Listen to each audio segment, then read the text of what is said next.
नमस्कार बहनों, क्या आप मुझे देख पा रही हैं? आज अजमेर लेखिका मंच के माध्यम से आपसे जुड़ने जा रही हूँ। यदि कोई यहाँ हो तो मुझे बताएं। जी, नमस्कार सबा जी। मधु जी नमस्कार।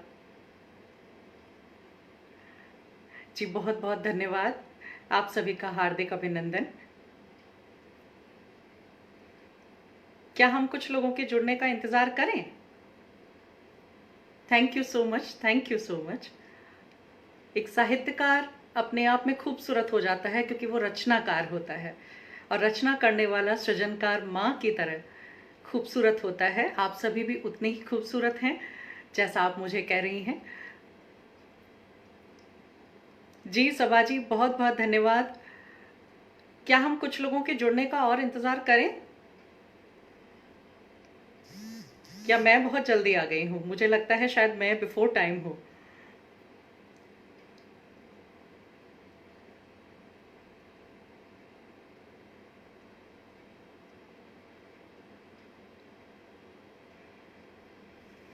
बहुत सारी बातें करेंगे आज साहित्य के बारे में, लेकिन मैं चाहती हूँ कि कुछ लोग और हमारे साथ हों ताकि सवाल जवाब का सिलसिला आरंभ कर सकें। और मुझे बहुत अच्छा लगेगा जब मैं आपकी पूछी हुई क्वेरीज का उत्तर दे सकूंगी, क्योंकि अपनी बातें हम कहते रहते हैं, हमें बहुत सारे मंच मिलते हैं, जब हम बोलते जाते हैं हम अपनी बात बोलते हैं, लेकिन हमें सुनना और दूसरे वाले की जिज्ञासा को शांत करना वो सबसे महत्वपूर्ण मैं समझती हूँ। और इस तरह के मंच जब बहुत सारे लोग एक साथ जुड़ते हैं, अपने प्रश्न सामने रखते हैं और उनको जब हम बूझते हैं तो बहुत सी बातें सीखने को भी मिलती हैं, ऐसा मेरा मानना है। कुछ लोग और आ जाते हैं तो हम शुरुआत करेंगे। मैं अपने बारे में आपको बताऊंगी कि कैसे मैंने साहित्य की रचना आरंभ करी, कैसे मैं झुकी साहित्य के प्रति, क्या वो घटनाएं थी, क्या वो परिस्थितियां थी।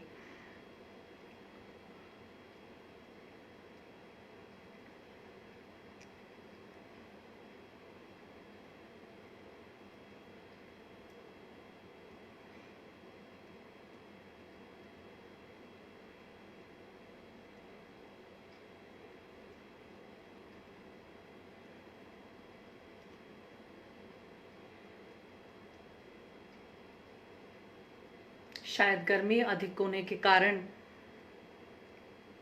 लोग जुड़ नहीं पा रहे हैं। ये रेस्ट का टाइम होता है, मैं भी अक्सर सोया करती हूँ, लेकिन चूंकि मुझे आज लाइव आना था आप लोगों के बीच, तो मैंने आज अपनी नींद को विराम दिया और यहाँ मौजूद हूँ आप सभी के सामने।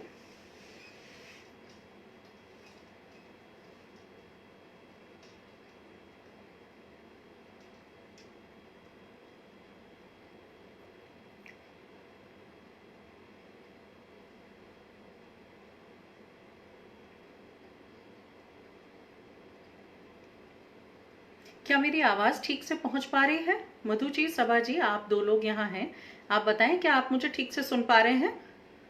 मैंने पंखा बंद किया हुआ है अपने कमरे का और मैं समझती हूँ आवाज़ आप तक पहुंच पा रही होगी।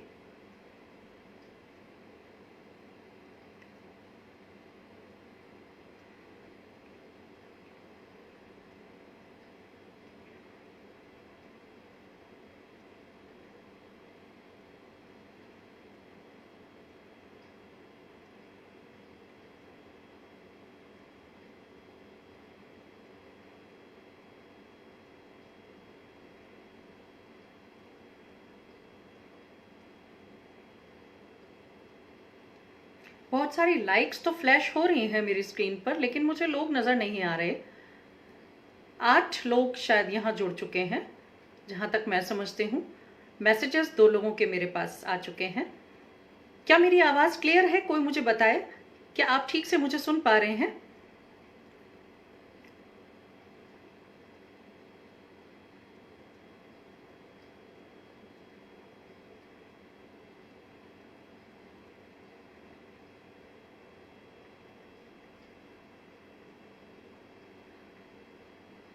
चलिए कोई बात नहीं, मैं अपनी बात आरंभ करती हूँ। यदि आप नहीं सुन पा रहे हो तो आप मुझे बताइएगा, मैं ज़रूर कुछ न कुछ इलाज ढूंढूंगी। और अगर आप सुन पा रहे हैं तो कोई एक व्यक्ति एक छोटा सा मैसेज कर दें कि मेरी आवाज़ ठीक से आप तक पहुंच रही है। मैं अब शुरुआत करूं अपने बचपन से। मैं जब बहुत छोटी थी तो मेरी माँ मुझे बताती हैं कि वो अक्सर चित्तौड़गढ़ के पास एक जगह है जिसका नाम आपने सुना होगा, जो सीमेंट फैक्ट्रीज के लिए मशहूर है, निम्बाहेड़ा। उस निम्बाहेड़ा से जो कनेक्शन मेरे साहित्य का रहा, उसे आज मैं यहाँ उजागर करना चाहूंगी। आज पहली बार मैं इस बात की चर्चा कर रही हूँ कि माँ मेरी कहती थी कि जब वो यंग थी और मैं छोटी थी, मैं 1 या 1.5 साल की रही होंगी, गोद में दूध पीती बच्ची थी, उस समय मम्मी और पापा को कविताएं सुनने का शुरू से शौक रहा। लिखने का काम तो हालांकि उन्होंने अधिक नहीं किया, लेकिन पापा और मम्मी को कवि सम्मेलनों में जाने का बहुत शौक हुआ करता था। वो वहां जाते भी थे और मुझे, एक दूध पीती बच्ची को गोद में लेकर, रात रात भर निम्बाहेड़ा के दशहरे के मेले में एक रात कवि सम्मेलन को समर्पित हुआ करती थी। तो उस एक रात में जो सुना करते थे कवि सम्मेलन, और मम्मी कहती है कि शायद वही वाइब्रेशंस थी। हमने ये जाना है कि गर्भ में जब अभिमन्यु थे तो उन्होंने चक्रव्यूह के बारे में जानकारी हासिल कर ली थी, क्योंकि जब वो गर्भवती थी उनकी माँ, तो अर्जुन ने उन्हें चक्रव्यूह के बारे में बातचीत की थी और वो बात अभिमन्यु ने गर्भ में सुनी थी। तो मुझे ऐसा लगता है कि शायद वही वाइब्रेशंस थी। और उस वक्त जब नीरज, काका हाथरसी सभी जीवित थे, माया गोविंद, ऐसे रचनाकारों को एक छोटी सी उम्र की नन्ही बच्ची, शायद मैं समझ नहीं पाती होंगी मैं क्या करती थी। कभी मूंगफली खाती थी, कभी दौड़ भाग करती थी, इधर उधर दौड़ती थी, लेकिन शायद वो वाइब्रेशंस थी जो मेरे दिमाग में जाती थी। कुछ एक लाइन मुझे याद आती है कि गरीबी पर एक कविता वहां कही गई थी कि चांद में भी नजर आती हैं रोटियां। मुझे शायद ध्यान आ रहा है कि ये माया गोविंद जी ने कहा था या नीरज जी ने कहा था, लेकिन चांद को उन्होंने रोटी से कंपेयर करते हुए बात की थी। तो ये उस छोटी सी बच्ची की कहानी है, जो मैं छोटी सी दूध पीती बच्ची थी और मैंने इस बात को सुना था। इन सारी बातों को सुनते हुए पता नहीं कब धीरे धीरे मेरा रुझान कविता के प्रति डेवलप होता चला गया। और स्थितियां ये हो गई कि स्कूल में आते समय, जब स्कूल की मैगजीन्स, में आपको बताना चाहूंगी कि मैं अजमेर से ही बिलोंग करती हूँ और मेरी सारी शिक्षा अजमेर सोफिया से मैंने ग्रहण की है। मेरी स्कूलिंग भी सोफिया से हुई है और मेरा कॉलेज भी सोफिया से हुआ है, और उसके बाद महर्षि दयानंद सरस्वती विश्वविद्यालय अजमेर से मैंने अपनी पीएचडी कंप्लीट की। तो वो जो वाइब्रेशंस थी वो दिमाग में कहीं असर करती थी, मुझे झकझोरती थी। और स्कूल में 11वीं 12वीं तक आते आते स्कूल की मैगजीन्स निकलती हैं, आप सभी जानते होंगे, आप भी जिन स्कूल्स में पढ़े होंगे, स्कूल अपनी मैगजीन निकालता है अक्सर। कभी एनुअल होती थी, कभी बाय एनुअल होती थी। उन मैगजीन्स के लिए कुछ अच्छे राइटर्स, कुछ अच्छी बच्चियों, कुछ अच्छे विद्यार्थियों की कविताओं को इनवाइट किया जाता था, और उसमें मैं छोटी छोटी कविताएं, लघु कथाएं लिखकर दिया करती थी। वहां से मेरे साहित्य की शुरुआत हुई।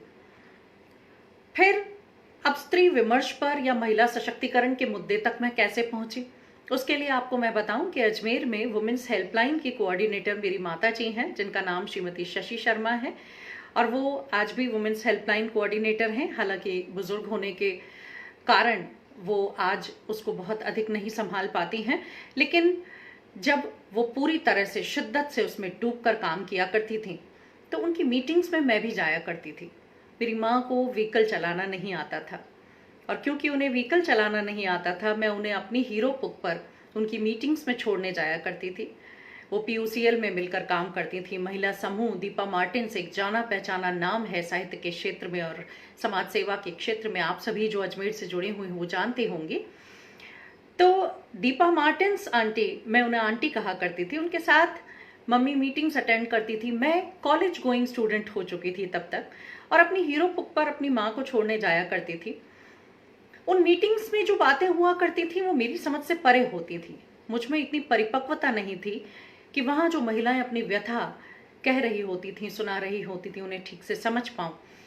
लेकिन मेरे दिल में एक लौ जरूर जागी, मेरे दिमाग में एक बात जरूर जागी कि महिलाएं इतनी भी परेशान हो सकती हैं।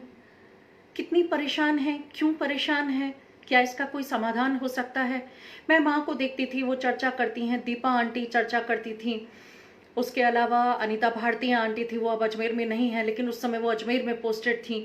ये सारी महिलाएं मिलकर एक ग्रुप चलाती थी, जैसे आपका एक ग्रुप है, आपने साहित्य को अपना प्लेटफॉर्म बनाया है, उस तरह समाज सेवा के प्लेटफॉर्म पर महिला समूह नाम का एक ग्रुप चला करता था, जिसकी मीटिंग शनिवार को हुआ करती थी। और उस मीटिंग में जाते जाते धीरे धीरे मुझे अपने आप लगने लगा कि जब हम मजबूत पोजीशन पर पहुंच जाते हैं या हम अपने आप को मजबूत खड़ा पाते हैं, तो हमें उन महिलाओं को खींचकर आगे लाना चाहिए। निश्चित रूप से सहयोग करना चाहिए उन महिलाओं का, जो महिलाएं अपने आप आगे नहीं आ पाती या परिस्थितियां उन्हें खींच रही हैं, बांध रही हैं, आगे आने से रोकती हैं।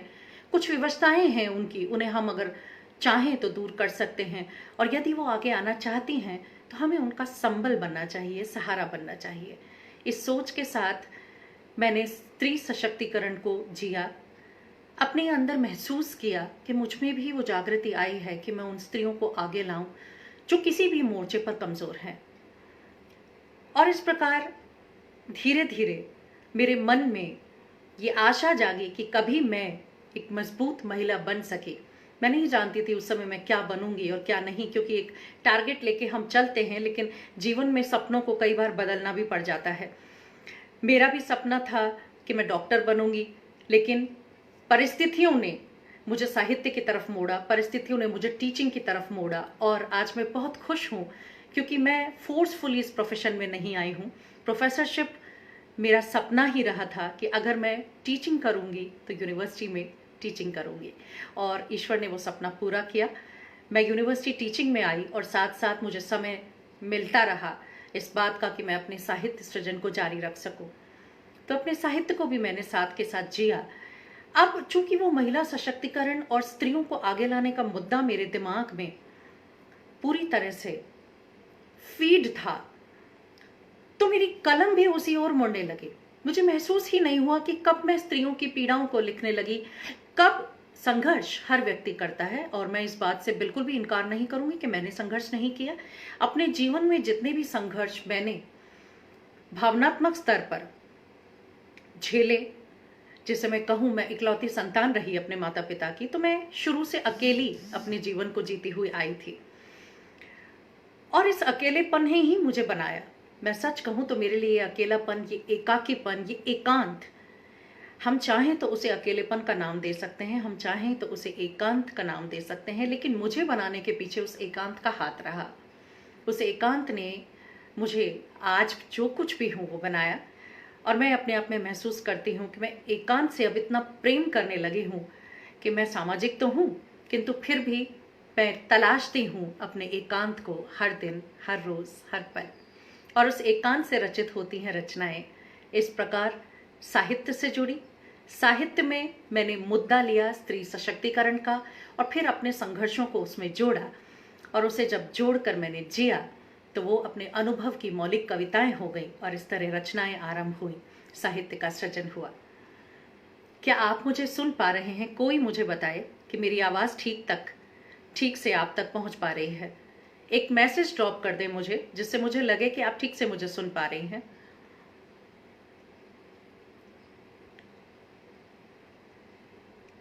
मुझे स्क्रीन पर दिखाई दे रहा है कि 21 या 22 लोग यहाँ हैं। आप में से कोई भी एक मैसेज ड्रॉप कर दें कि आप मुझे सुन पा रहे हैं। यदि आपके कोई सवाल हों, कोई क्वेरीज हों, तो आप निश्चित रूप से उन्हें सामने रख सकते हैं।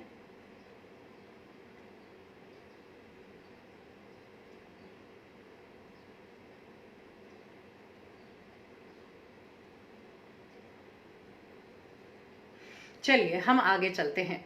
यदि आप नहीं बताना चाह रहे तो मैं ये समझ रही हूं कि मेरी आवाज आप तक ठीक से पहुंच रही है। अब मैं बात करूं अपने प्रोफेशन की। बीकानेर एक बहुत गर्म प्रदेश रहा, और मैं हमेशा डरती थी गर्म प्रदेश में जाने से। लेकिन देखिए, जहां व्यक्ति का दाना पानी लिखा होता है वो वहां घूमकर पहुंच जाता है। बीकानेर में पोस्ट निकली, और जो मेरी पसंदीदा पोस्ट थी, पसंदीदा यूनिवर्सिटी थी, वहां मेरा सिलेक्शन भी हुआ, और उस सिलेक्शन के चलते मैंने बीकानेर में अपना आशियाना बनाया। आज मैं अपने घर से ही ये रिकॉर्डिंग कर रही हूँ, आपके समक्ष उपस्थित हूँ। बीकानेर में सेटल होने के बाद मुझे महसूस हुआ कि बीकानेर की ज़मीन भले ही थार डेजर्ट को इंगित करती हो। बीकानेर को हम मानते हैं कि थार का हिस्सा है, किंतु जितनी उपजाऊ साहित्य के मामले में ये जमीन मुझे प्राप्त हुई, दिखाई दी, मिली, मैं उस बात को आपके साथ शेयर करना चाहूंगी कि इतनी उपजाऊ जमीन थी कि जो कुछ मैंने अपने स्कूल टाइम से लेकर, कॉलेज टाइम से लेकर, विवाह के बाद मां होने तक जो कुछ भी मैंने लिखा, उसे प्रकाशित करने के बारे में जो 20 वर्ष से मैं नहीं सोच पाई थी, बीकानेर आने के बाद मेरे अंदर अपने आप ये भावना जागृत हुई कि मैं क्यों ना इन्हें प्रकाशित कर एक संग्रह के रूप में इन्हें लोगों के सामने लाऊं। और खुशनसीबी देखिए आप, ईश्वर का लाख लाख धन्यवाद दूंगी मैं कि अशोक वाजपेयी जी के हाथों मेरी प्रथम कविता संग्रह का लोकार्पण हुआ, और वो कविता संग्रह रहा मां होती हूं जब। इसे मैं एक तरह का कोलाज कहूंगी, क्योंकि एक स्कूल की लड़की की परिपक्वता का लेवल, उसके बाद एक कॉलेज की लड़की की परिपक्वता का लेवल, फिर एक विवाहिता, और विवाहिता के बाद मां बनना, ये 4 अलग अलग लेवल्स होते हैं जिनको कवर करती हुई कविताएं उसमें समाहित की गई हैं। तो उसे अपने आप में एक कोलाज कहा जा सकता है। मूल स्वर मां होती हूं जब, इसलिए क्योंकि ये शीर्षक कविता रही है। मां होती हूं जब, जब मैं मां बनी तो मैंने क्या महसूस किया, मैंने कैसा फील किया, क्या क्या मैं बन गई, कैसे मैंने खुद को मिटा दिया। एक मां जब औरत बन जाती है तब वो कुछ और नहीं रहती। मेरी कविता का एक अंश है कि जब वो मां होती है तो नहीं रहती कुछ और। मां होती हूं जब, ग्रह नक्षत्र सभी उतर आते हैं, सारे धूप, सारी परेशानियां, सारी तकलीफें मालूम नहीं पड़ता, महसूस नहीं होती जब हमारी आंख के आगे हमारी संतान होती है। तो वही शीर्षक कविता रही, और इसीलिए मां होती हूं जब। लेकिन इसमें शामिल है मेरे स्कूल के समय की रचनाएं भी। लगभग 164 रचनाओं का यह संग्रह लोकार्पित हुआ दिल्ली के इंडिया इंटरनेशनल सेंटर में, और फिर उसके बाद आरंभ हुआ कहानी संग्रह पर काम करना। फिर एक कहानी संग्रह लेकर मैं आई जिसको मैंने नाम दिया रिश्तों की वसीयत। रिश्तों की वसीयत में मैंने 11 कहानियों को इंक्लूड करने की कोशिश की है, और आपके साथ ये साझा करते हुए बहुत खुशी मुझे महसूस हो रही है कि रिश्तों की वसीयत को हमारे राजस्थान का बहुत प्रतिष्ठित पुरस्कार शंभू शेखर सक्सेना विशिष्ट साहित्य पुरस्कार भी दिया गया। मां होती हूं जब को भी फूलमती तिवारी सम्मान से सम्मानित किया गया। ये एक अपने आप में प्रोत्साहन होता है। हालांकि पुरस्कारों पर भी मैं जब आऊंगी बात करूंगी कि आज स्थितियां क्या हैं, लेकिन जब कोई पुरस्कार मिलता है तो बहनों निश्चित रूप से एक व्यक्ति उससे प्रोत्साहित होता है, उसे महसूस होता है कि उसकी कृति अन्य कृतियों से कुछ बेहतर है, और शायद वो और बेहतर रखने की गुंजाइश अपने आप में तलाशना आरंभ कर देती है। निश्चित रूप से एक मोराल व्यक्ति का बूस्ट होने लगता है।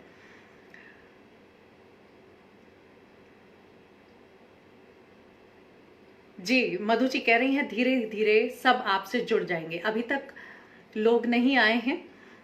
जी, बहुत बहुत आभार, आप स्वागत कर रही हैं, आप जुड़ी हुई हैं।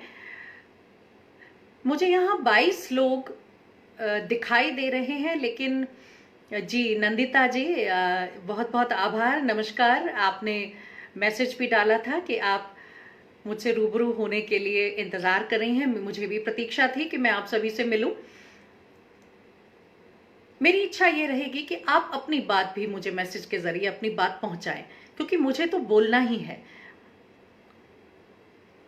मैं बोल रही हूं, लेकिन बीच बीच में यदि आपके प्रश्न, आपके जिज्ञासाएं, आपका रिस्पांस मुझे मिलता रहेगा तो निश्चित रूप से ये एक किसी रिवॉर्ड से कम नहीं होता एक वक्ता के लिए, कि उसे ये महसूस हो कि आप मुझे सुन पा रहे हैं।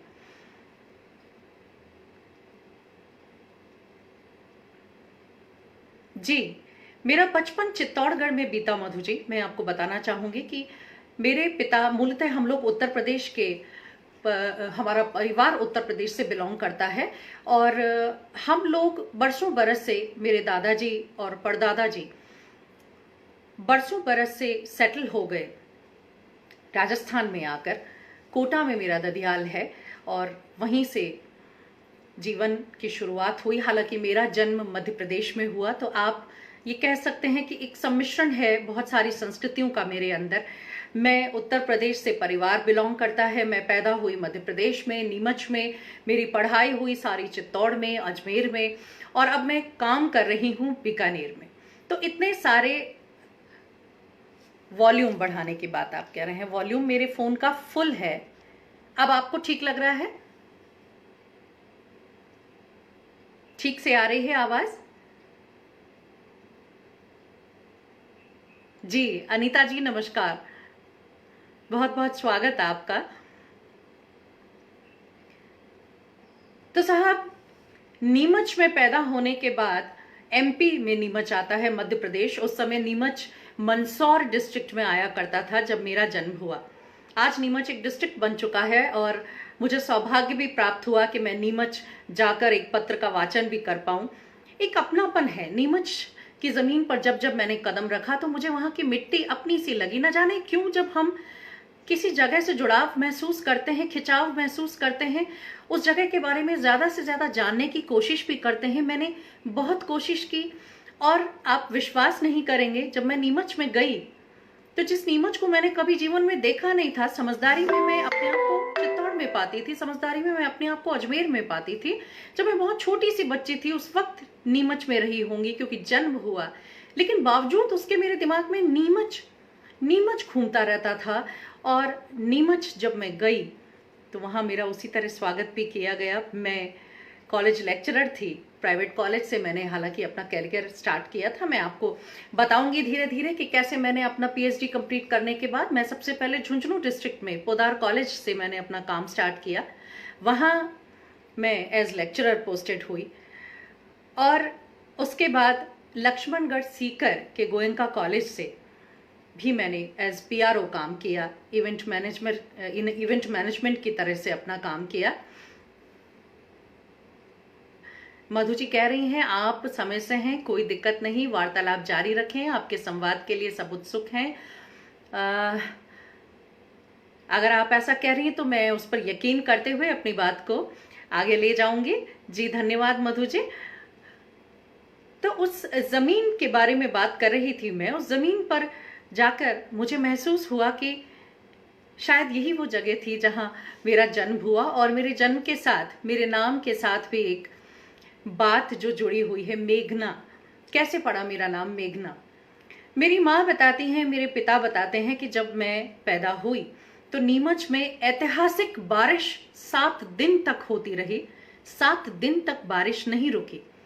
आप विश्वास करेंगे, 7 दिन तक बारिश का नहीं रुकना, कभी तेज कभी रिमझिम, लेकिन बारिश नहीं रुकी। पापा हॉस्पिटल आते थे, मम्मी बताती हैं कि वो रेनकोट पहन के आते थे। उस समय साइकिल हुआ करती थी लोगों के पास, मेरे पिताजी के पास भी साइकिल थी।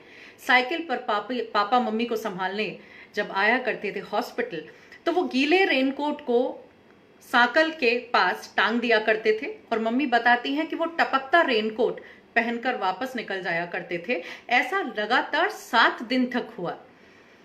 और चूंकि 7 दिन तक ऐसा हुआ तो सभी को यह महसूस हुआ कि ये तो मेघा आ गई है, मेघा आ गई है, मेघा आ गई है।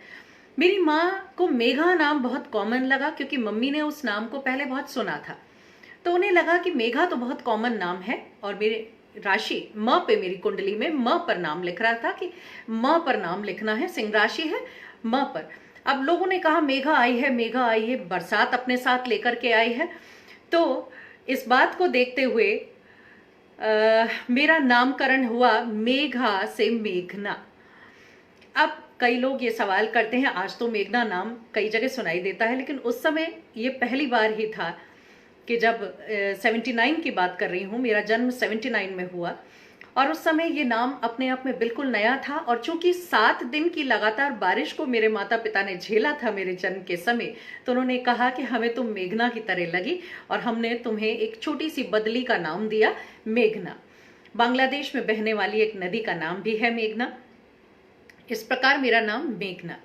अब मैं आपको बताऊं कि मुझे बचपन में मीठा बहुत पसंद था और चूंकि मुझे मीठा बहुत अधिक पसंद था, तो जब मुझे दवाई दी जाती थी तो मैं बहुत अजीब सा चेहरा बनाती थी, और जब मुझे मीठा शहद चटाया जाता था तो मैं बहुत प्यारा सा एक्सप्रेशन दिया करती थी। और चूंकि मैं बहुत सुंदर एक्सप्रेशन दिया करती थी तो मेरे नाना जी ने मुझे देखते हुए ये कहा कि अरे ये तो स्वीट स्वीट पसंद करते हैं, ये स्वीटी है। और इस प्रकार मेरा निक नेम पड़ा स्वीटी।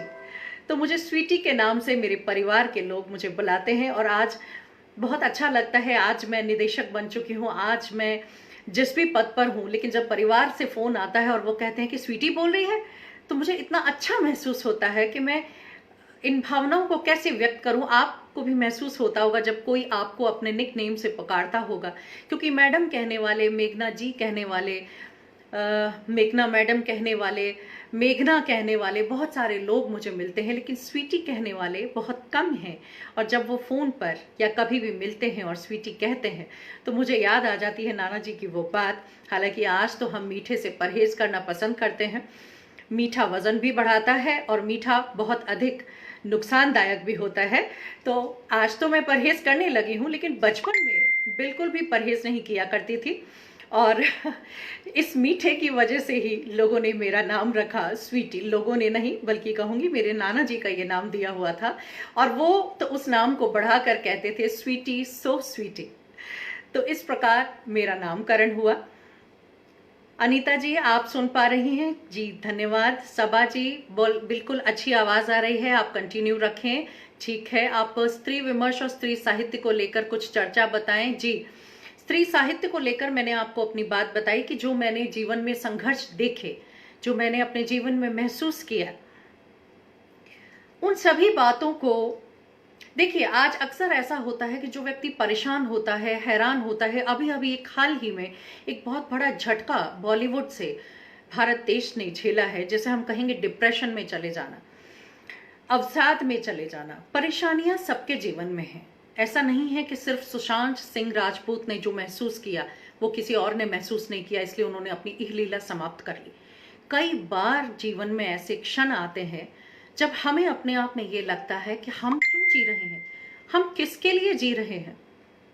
निश्चित रूप से हमें ऐसा महसूस होता है, लेकिन मैं दावे के साथ कह सकती हूँ कि वो आपके अंदर का आत्मबल है जो आपको संभालने की पूरी कोशिश करता है। लेकिन यदि आप उसकी आवाज नहीं सुनते तो वो अंजाम होता है जो सुशांत ने अपने साथ किया।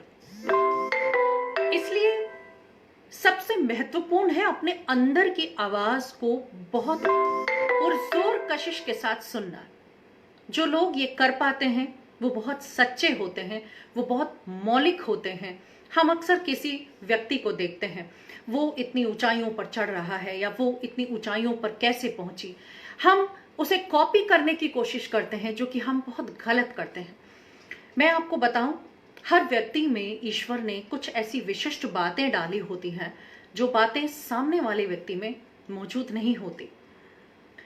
और अगर हम उस विशिष्ट बात को पहचान लें तो हमें ऐसे कोई कदम उठाने की जरूरत नहीं पड़ेगी। मित्रों बहनों, मैं बिल्कुल भी सहमत नहीं हूं। पूरा देश इस बात पर आंसू बहा रहा है कि सुशांत चले गए। सुशांत के चले जाने का गम मुझे भी है, लेकिन अवसाद को नहीं झेल पाए एक 34 साल का युवा, हम कहते हैं युवा देशों में क्रांति ले आते हैं। युवा अगर कलम उठा ले तो वो सत्ता बदल देते हैं।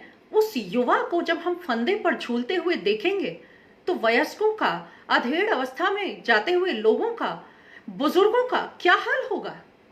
मैं नहीं मानती ऐसे कदमों को सशक्त, मैं नहीं मानती इसे साहस का काम। साहस होता है जीवन के जहर को पीना और पीकर जिंदा दिली से जीना। बहुत मुश्किल होता है, लेकिन इतना भी मुश्किल नहीं कि आप अपने आप को समाप्त कर लें। हमें कोई हक नहीं ईश्वर के दिए सुंदर जीवन को समाप्त करने का। स्त्री विमर्श आरंभ हुआ यहीं से। परेशानियां जीवन में आती हैं। आप जब किसी से बहुत बेहतर कर रहे होते हैं तो आपको नीचे खींचने के लिए, आपको दफन करने के लिए, आप पर आक्षेप लगाने के लिए वो हर संभव प्रयास ये दुनिया, ये जमाना करता है। लेकिन इसका अर्थ ये नहीं कि हम अपने आप को खत्म कर लें। हमें अपने आप को और मजबूती से साबित करना होता है। हमें अपनी शक्ति को, हमें अपने, अगर डिप्रेशन, मान लिया डिप्रेशन यदि आ भी रहा है हमारे अंदर, तो हमें उसको कोई चैनल दे देना चाहिए जिस चैनल के जरिए हम अपनी आत्मा को परिष्कृत कर सकें, हम अपने दुखों को जी सकें। मेरे अंदर जो दर्द था, उस दर्द को बताने की कोई जरूरत मैं यहां नहीं समझती, लेकिन ये जरूरत निश्चित रूप से समझती हूं कि जरूरी है ये बताना कि उस दर्द को मैंने जिया और जीकर उसे एक चैनल दिया जिसे आज साहित्य के रूप में मैं पहचानती हूँ।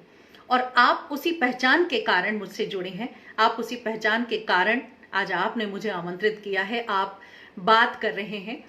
जी, नंदिता नोनू जी कह रही हैं आपकी आवाज़ बहुत प्रभावशाली है। बहुत बहुत धन्यवाद मैडम। आप अपने सवाल आगे अगर कोई हो तो आप लिख भेजिए, मुझे बहुत अच्छा लगेगा। कोई जिज्ञासाएं हों, स्त्री विमर्श वहीं से आरंभ होता है जब एक स्त्री, और मैं आपको बताऊं, मैं सिंगल मदर हूं, मैं अपने पति से विचार न मिलने के कारण अलग रहती हूं और अपने जीवन में परम सुखी हूं, परम खुश हूं। बहुत शांतिपूर्वक और बहुत ही कॉन्फिडेंस के साथ मैं इस बात को कहूंगी कि शादीशुदा होना या एक अच्छी सफल गृहस्थी का होना ही जीवन में बहुत बड़ी उपलब्धि मात्र नहीं है।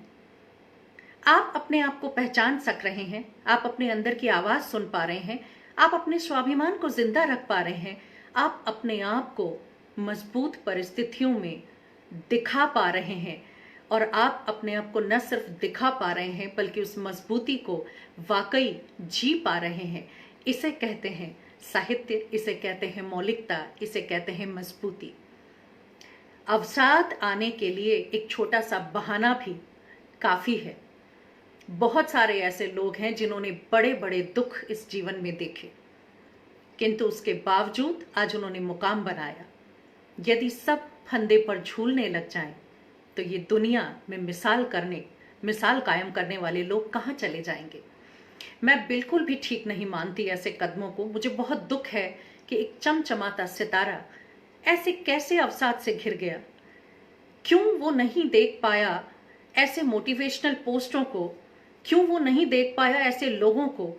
जब मैं कभी अपने आप में परेशान हुआ करती थी तो मेरी माँ ने मुझे हमेशा सिखाया कि बेटा, जिन लोगों ने महान कार्य किए उनकी जीवनी को पढ़ो, जीते जी दुनिया ने उनके साथ क्या हश्र किया तुम्हें महसूस होगा।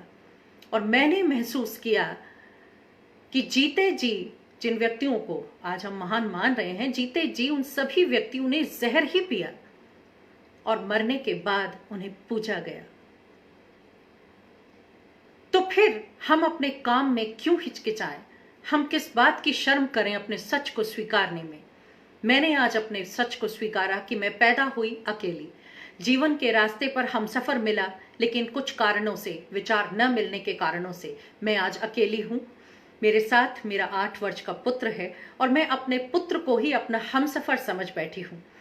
और मैं इतनी खुश हूं कि मुझे आप देखकर पहचान सकते हैं, महसूस कर सकते हैं कि अपने जीवन में कई बार ऐसा लगता है कि कुछ चीजें हमारे साथ क्यों होती हैं, ऐसा मेरे साथ क्यों हुआ, मेरे ही साथ क्यों। लेकिन जब हम बहुत सारे लोगों पर रिसर्च करते हैं तो हम पाते हैं कि दुनिया में ऐसे लोग हैं जो हमसे कहीं ज्यादा दुखी हैं। जब आपकी एक टांग कट जाती है और आप देखते हैं कि जिसकी दोनों टांगे नहीं हैं वो चल करके जा रहा है और काम कर रहा है, कभी हल उठा रहा है, व्हील चेयर पर जाकर कोई सामान बेचकर अपनी जीविका कमा रहा है, तो आपको लगता है कि मुझसे ज्यादा बुलंद तो ये व्यक्ति है। तो हम जब तक रिसर्च नहीं करेंगे तब तक हमें ये लगेगा कि हम अवसाद से घिरे हुए हैं। मैं निश्चित रूप से आपसे ये कहना चाहूंगी कि अवसाद जैसी कोई चीज इस दुनिया में नहीं होती। ये सिर्फ एक मनस्थिति है। आप परेशानियों को जितना हावी अपने ऊपर होने देंगे तो आपको लगेगा मैं डिप्रेशन से गुजर रहा हूं या मैं डिप्रेशन से गुजर रही हूं। मुझे ऐसा कभी भी महसूस नहीं हुआ। मैंने अपने जीवन में काफी संघर्ष किया, लेकिन मुझे आज तक यह महसूस नहीं हुआ कि मैं डिप्रेशन में आई। मैं कभी डिप्रेशन में क्यों नहीं आई, और क्यों 34 साल के युवक डिप्रेशन में आकर फांसी के फंदे पर जूझ जाते हैं, लटक जाते हैं, और मैं कैसे जूझ पा रही हूं? ये एक बहुत बड़ा सवाल है। मधु जी कह रहे हैं सब धीरे धीरे करके अभी आ जाएंगे 10 मिनट में। मधु जी मुझे लगता है आधा घंटा बीत चुका है और मैं 6 बजे इस वार्ता को समाप्त कर दूंगी। जो लोग नहीं आ पा रहे हैं कोई बात नहीं, वो रिकॉर्डिंग देख लेंगे। आशीष जी यहाँ हैं। आशीष जी नमस्कार, आपका हार्दिक स्वागत। कोई क्वेरीज आप लोगों की हो, कुछ आप महसूस कर पा रहे हो तो मुझे बताएं जी। तो मैं बात कर रही थी डिप्रेशन की। डिप्रेशन एक मनस्थिति है जिसे हम पछाड़ सकते हैं, बहुत आसानी से हम पछाड़ सकते हैं, और ये कोई बहुत बड़ी अवस्था नहीं है जिसके लिए हमें अपने जीवन को समाप्त करने की जरूरत है। मैं इसे एक बुज़दली भरा कदम मानती हूं। जीवन के जहर को आप जितना अधिक पिएंगे, आप उतना अधिक रिफाइन होते चले जाएंगे, आप उतना अधिक परिष्कृत होते चले जाएंगे, और जीवन में आपको महसूस होगा कि आपने अपने मुकाम को अपने बलबूते हासिल किया है। आपने उन सभी परेशानियों को पछाड़ते हुए अपने आप को उत्पन्न किया है, अपने आप को उपजाया है। और जब ये फीलिंग आपके अंदर आ जाएगी तो सारा अवसाद, सारा डिप्रेशन, सारी उदासियां अपने आप मिट जाएंगी। आप अच्छा साहित्य पढ़ सकते हैं, और मैं समझती हूं कि एक अच्छा साहित्य डिप्रेशन से बाहर लाने के लिए, मुझे तो नहीं है एक्सपीरियंस डिप्रेशन का इसलिए मैं बात नहीं कर सकती, लेकिन मैं लोगों को सुनती हूं कि मैं डिप्रेशन में हूं, मेरे पति डिप्रेशन में आ गए, या मेरी पत्नी डिप्रेशन में रहती हैं। मुझे महसूस होता है लोग फ्रस्ट्रेशन में आ जाते हैं। किस वजह से फ्रस्ट्रेशन में आ जाते हैं मुझे समझ में नहीं आता। किसके जीवन में परेशानियां नहीं है? स्त्री विमर्श, यही मेरा स्त्री विमर्श है। जब मेरे जीवन में कोई परेशानी आई व्यक्तिगत मोर्चे पर, मैंने अन्य स्त्रियों को जानने की कोशिश की।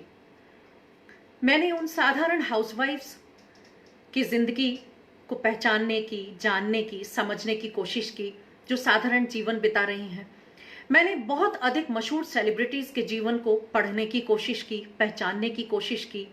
मैंने पाया कि हर स्तर पर व्यक्ति को कहीं ना कहीं किसी झंझावत से जूझना ही पड़ता है। हर मामले में एक सिंपल हाउसवाइफ भी सुखी नहीं है, और हर मामले में एक सेलिब्रिटी स्टेटस को रखे हुए स्त्री भी पा नहीं सकती। उसके पास वो सारी खुशियां नहीं है। तो जब सारी खुशियां किसी के पास भी नहीं है तो हम इस बात के लिए दुखी क्यों सोचेंगे? ईश्वर ने सबको उसके हिस्से की खुशियां बांटी हैं, उसके हिस्से के गम बांटे हैं, और हमको उन्हें बैलेंस करके चलना है। ये बैलेंस बहुत जरूरी है जीवन में। इस बैलेंस को यदि हम समझ जाते हैं तो किसी भी प्रकार का अवसाद, मैं अपनी डिक्शनरी में तो अवसाद नाम की कोई चीज ही नहीं है, लेकिन लोगों से सुनती हूं अवसादग्रस्त हो जाते हैं, डिप्रेस हो जाते हैं। कोई लोग अपनी नौकरी पर जाकर डिप्रेस हो जाते हैं, कोई जीवन में डिप्रेस हो जाते हैं। वो क्यों हो जाते हैं मुझे समझ में नहीं आता, आज भी समझ में नहीं आता। और मैं कहती हूं ऐसा कोई शब्द होता ही नहीं है, कुछ नहीं होता डिप्रेशन, यदि आप अपने आप को मजबूती से खड़ा रखते हैं, अपने टैलेंट्स को डेवलप कीजिए। सबसे बड़ी बात, मैं आप, नमस्ते, कविता जी आई हैं, नंदिता जी कह रही हैं आपको सुन पा रहे हैं बखूबी, बहुत बहुत धन्यवाद। अंजू अग्रवाल जी कह रही हैं स्वागत आपका। आदरणीय मेघना जी, आदरणीय अंजू जी, आपका भी बहुत बहुत स्वागत। बहुत अच्छा लग रहा है, कुछ लोग जुड़ते जा रहे हैं, और आपके मैसेजेस से मुझे मैं सिर्फ इसलिए आपके मैसेजेस चाह रही हूँ कि मुझे ये महसूस हो कि कौन कौन मुझे सुन रहा है, कौन कौन मेरे साथ जुड़ा है, और मेरी आवाज आप सुन पा रहे हैं। इस बात का एक क्लैरिफिकेशन भी है, क्योंकि किसी ने भी अभी तक ये नहीं लिखा कि आपकी आवाज नहीं आ रही है, तो मैं उसे ठीक कर सकूं। क्योंकि अजमेर लेखिका मंच के मंच पर पहली बार मैं ये 1 घंटे लाइव सेशन, मेरे पास इनविटेशंस तो और भी थे, लेकिन अभी तक मैंने कोई स्वीकार नहीं किया था। किंतु जब मधु जी ने मुझे इनविटेशन दिया तो वो कहते हैं ना कि मायके की तरफ की जो बयार आती है, तो क्योंकि मधु जी मेरे मायके से बिलोंग करती हैं, तो मायके की बात कोई भी महिला इनकार नहीं कर सकती। वो मायका इतना सुहाना लगता है। मैंने मधु जी को इनकार नहीं किया, और मैं झट से तैयार हुई इस बात के लिए कि मैं लाइव आऊंगी। तो ये मेरा पहला अवसर है। मैंने YouTube पर अपने वीडियोस बना के पोस्ट किए हैं, किंतु लाइव आकर बात करने का पहला अवसर है, इसलिए बहुत ज्यादा मुझे समझ भी नहीं है तकनीक की। आप जब मैसेज कर देते हैं तो मुझे महसूस होता है, मधु जी लिख रही बहुत ही उम्दा, बहुत शुक्रिया मधु जी। धीरे धीरे जब मैसेजेस आएंगे तो मुझे महसूस हो जाएगा कि हाँ कुछ लोग देख रहे हैं, सुन रहे हैं। अब बात करूं, मैं बिल्कुल बेबाकी से बात करती हूं और मुझे नहीं डर लगता इन बातों से कि मैं ये बातें क्यों कह रही हूं, इस बात का क्या असर होगा, क्योंकि जो सच है वो है और उसे हमें स्वीकार करना चाहिए। और अगर साहित्यकार दायरों को नहीं तोड़ेगा तो भला कौन तोड़ेगा। साहित्यकार बुद्धिजीवी वर्ग में आता है, बुद्धिजीवी वर्ग कहलाता है।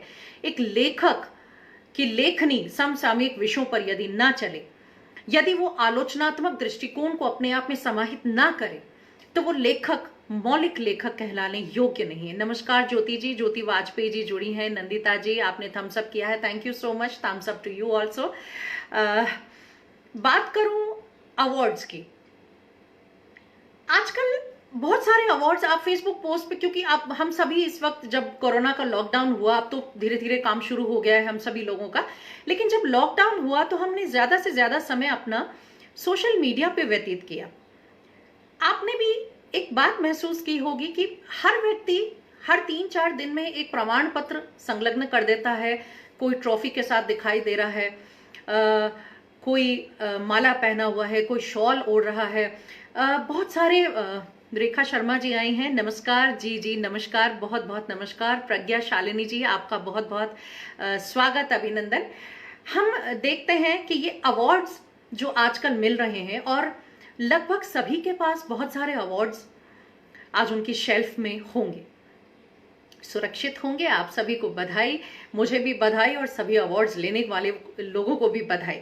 लेकिन इन अवार्ड्स के पीछे का जो गणित मैंने पढ़ने की कोशिश की तो मुझे कुछ समझ में आया, और जितना मुझे समझ में आया, मैं कोई दावा नहीं पेश कर रही यहाँ, लेकिन चूंकि आपने मुझे अवसर दिया है अपने विचार अभिव्यक्त करने का, तो मैं ये जरूर अभिव्यक्त करूंगी कि आजकल कुछ संस्थाएं मुझे ऐसी भी दिखाई देती हैं जो आपसे बाकायदा रजिस्ट्रेशन करने की मांग करती हैं।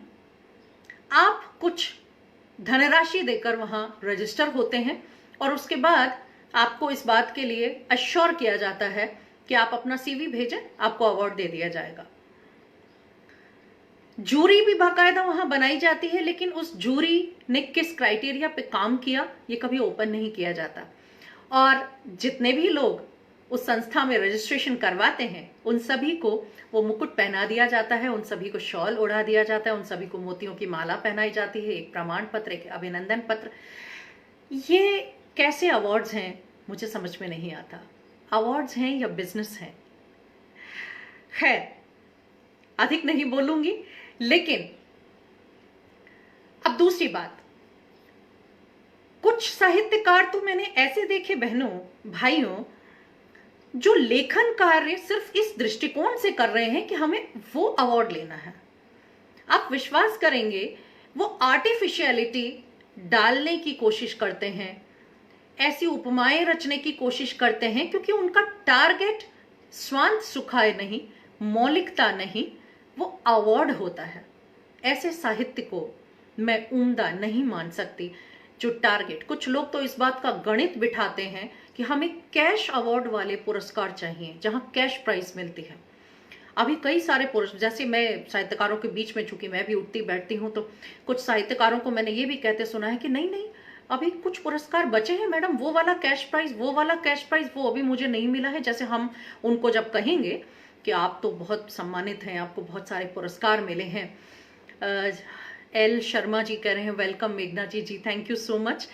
लता शर्मा जी, लता जी हैं। मनमोहन सिंह जी, जी यादव साहब नमस्कार, नमस्कार, बहुत बहुत स्वागत आपका। अंजू अग्रवाल, बहुत सुंदर प्रभावशाली संभाषण, आपकी आवाज उतनी ही खूबसूरत जितनी खूबसूरत अंजू जी आप भी बहुत खूबसूरत हैं, क्योंकि आप भी रचनाकार हैं। सरिता जी जुड़ी हैं हमारे साथ, हालांकि थोड़ा सा देर हो गई, मेरी बहुत प्रिय सखी हैं। दीपा मार्टिन्स मैडम ने मुझे हमेशा प्रोत्साहित किया। जी रेखा जी, दीपा मार्टिन्स मैडम, आप जिन्हें मैडम कह रही हैं, मैं उनको आंटी कहा करती थी, और मेरी मम्मी की वो बहुत अच्छी सहेली थी। आज भी मेरी माँ की आंख में आंसू होते हैं जब उनको मैं देखती हूँ, और वो भी स्त्री विमर्श की रचनाएं रचा करती थी। और उनकी एक रचना है जिसकी एक लाइन मुझे याद आती है, जिसमें वो कहती हैं कि स्त्री जब खड़ी होती है, अपनी बात कहती है, तो सारी व्यवस्था पुरुष के साथ खड़ी हो जाती है। तो ये एक पूरी ध्यान नहीं आ रही है मुझे, उन्होंने क्या है, जीने दो मुझे मानसी होकर, उनका एक रचना संग्रह था, जीने दो मुझे मानसी होकर, और वहां उन्होंने इस बात को कहा कि पूरी व्यवस्था भी पुरुष के साथ होती है। तो मैं बात कर रही थी अवार्ड्स की। आज गुटबंदी साहित्य में बहुत ज्यादा हो गई है और जो व्यक्ति गुट में नहीं जुड़ता उसको तथाकथित बड़े साहित्यकार बॉयकॉट करने जैसा कृत्य भी उनके लिए वो बहुत शान की बात रहती होगी, लेकिन वो बॉयकॉट करने की भी कोशिश करते हैं कि वो साहित्यकार आपको या तो अपने गुट में लेना चाहेंगे या तो आप उनका लेबल लगाएं कि ये उस गुट की साहित्यकार है, साहित्यकारा है। और यदि आप किसी भी गुट को ज्वाइन नहीं करना चाहते हैं, आप तटस्थ रहना चाहते हैं, तो वो सभी आपको बॉयकॉट करने की पूरी कोशिश करते हैं। लेकिन बहनों, आप सभी, चूंकि मधु जी ने आपको इतना सुदृढ़ मंच दिया है, मैं तो बहुत खुश होती हूँ देखकर। अरुणा माथुर आंटी, अरे आंटी नमस्कार, आप भी यहाँ जुड़ी हैं, आप देख रही हैं, आपको बारंबार प्रणाम। अरुणा माथुर आंटी को मैं नहीं भूल सकती क्योंकि डिबेट कंपटीशन में आप जज बन के आई थी सोफिया कॉलेज में और आप ही थी जो जूरी में शामिल थी। मुझे फर्स्ट प्राइज मिला था और आपका आशीर्वाद सदा मेरे साथ है और मेरी मदर की बहुत अच्छी फ्रेंड भी हैं, तो आप भी यहाँ हैं। ये मेरा सम्मान है कि आप यहाँ मुझे सुन रही हैं। आंटी, आपने अपना समय दिया, बहुत बहुत धन्यवाद। जी जी आंटी, मैं बिल्कुल अच्छे से आपको पहचान रही हूँ। आपको बारंबार प्रणाम। अवार्ड्स की हम बात कर रहे थे, अवार्ड्स पर मैं ज्यादा बात करूंगी क्योंकि ये आज एक बिजनेस के तौर पर स्थापित हो चुका है। और दूसरा, गुटबंदी। लोग बाग अपनी लाइजनिंग, ये जो नेपोटिज्म की बात आज, नेपोटिज्म इन अवार्ड्स के मामले में साहित्य में भी होता है। फिल्म इंडस्ट्री ही नेपोटिज्म, नेपोटिज्म क्या है? भाई भतीजावाद। अपने परिचितों को, अपने मिलने जुलने वालों को या जिनसे आपको फायदा होता हो, आप उन्हें पुरस्कृत करवाएं, फिर वो आपकी समीक्षा लिखें, आप उनकी यहां ये नहीं देखा किसमें क्वालिटी है और कौन व्यक्ति शॉर्टकट को अपना रहा है, बिल्कुल नहीं देखा जाता। और क्वालिटी को तो पीछे धकेलने के लिए पूरी दुनिया जैसे आमादा हो जाती है। मैं बहुत खुलकर लाइव इस बात को बोल रही हूं। जिसे नाराज होना है वो बेशक मुझसे नाराज हो जाए, क्योंकि मुझे नाराज होने वालों की तनिक भी चिंता नहीं रहती। जो मेरे मन में है वो मैं बोलूंगी, बार बार बोलूंगी। लाइव नहीं बोलूंगी तो रिकॉर्ड करके बोलूंगी, लेकिन अपनी बात उन लोगों तक जरूर पहुंचाऊंगी। आज बड़े साहित्यकार, तथाकथित सो कॉल्ड, मैं तो उन्हें सो कॉल्ड साहित्यकार कहूंगी, जो मठाधीश बने हुए बैठे हैं, उन्होंने मठ खोल रखे हैं, उनका एक गुट है, उस गुट के सिवा वो बाहर से किसी व्यक्ति को प्रमोट करना भी पसंद नहीं करते। अंजू अग्रवाल जी कह रहे हैं बहुत अच्छी तरह हम आपको सुन रहे हैं। बहुत बहुत धन्यवाद अंजू जी। अगर आपको मेरी बातें अच्छी लग रही हूं तो मुझे बहुत अच्छा लगेगा कि मैं वो बातें कर रही हूं जो आपको समझ में आ रही हैं या समझा पा रही हूं, आपके नजदीक जा पा रही हूं, क्योंकि आपके मैसेजेस से सिर्फ मुझे ये संबल मिलता है कि मैं पहुंच पा रही हूं आप तक। वॉल्यूम क्लियर है लता जी, बहुत बहुत आभार आपका। मैंने पंखा बंद किया हुआ है, इसीलिए वॉल्यूम बिल्कुल क्लियर आ रहा होगा आपको, क्योंकि हम अगर किसी को सुनने के लिए बैठे और आवाज साफ नहीं होती तो बहुत झुंझलाहट होती है। कई बार मैं भी जब लाइव सुनती हूँ और बार बार बीच में कट जाता है, डिस्कनेक्ट हो जाता है, तो मुझे जो तकलीफ हुई, तो मैंने ये कोशिश करी कि मैं पूरी ऐसी तैयारी करूं कि अपने फोन को पावर बैंक से मैंने लगाया हुआ है कि कहीं उसकी बैटरी बीच में नहीं चली जाए। आप लोगों से बात करने के लिए आई हूँ, फैन को मैंने बंद किया हुआ है इसीलिए कि वॉल्यूम आप तक अच्छे से पहुंच। अनीता खुराना जी कह रही हैं प्लीज कंटिन्यू। जी, मैं कंटिन्यू करना चाहती हूं। और मुझे ये बताएं कि अवार्ड्स को लेकर आप लोग क्या मानते हैं, क्या सोचते हैं? कुछ आपके मन में भी तो आता हो कि आज हर व्यक्ति, आज कोई भी व्यक्ति, बहुत सारे, अब कोरोना वॉरियर्स, अब आप बुरा मत मानिएगा मित्रों, हो सकता है आपको भी किसी को मिला हो, लेकिन अब कोरोना काल में हर व्यक्ति ने परोक्ष या अपरोक्ष रूप से कुछ ना कुछ किया है। किसी ने दिखाकर किया, किसी ने बिना दिखाकर किया, लेकिन उनमें साहब अब बहुत सारी संस्थाएं खड़ी हो गई कोरोना वॉरियर्स के नाम से, कोरोना योद्धाओं के नाम से अवार्ड्स बांटने के लिए। तो क्या जिन लोगों को अवार्ड्स नहीं मिले उन्होंने कोरोना में कोई काम नहीं किया? मैं तो ये मानती हूं कि कोरोना में हमने अपने प्रोफेशन से रिलेटेड काम ना किया हो, लेकिन उससे कहीं ज्यादा काम अपने घर में किया। अपने दिमाग में चिंतन का कार्य जितना हमने कोरोना काल में किया उतना किसी काल में नहीं किया। तो क्या वो योद्धा नहीं? तो इस तरह के प्रमाण पत्रों की कोई अहमियत नहीं है।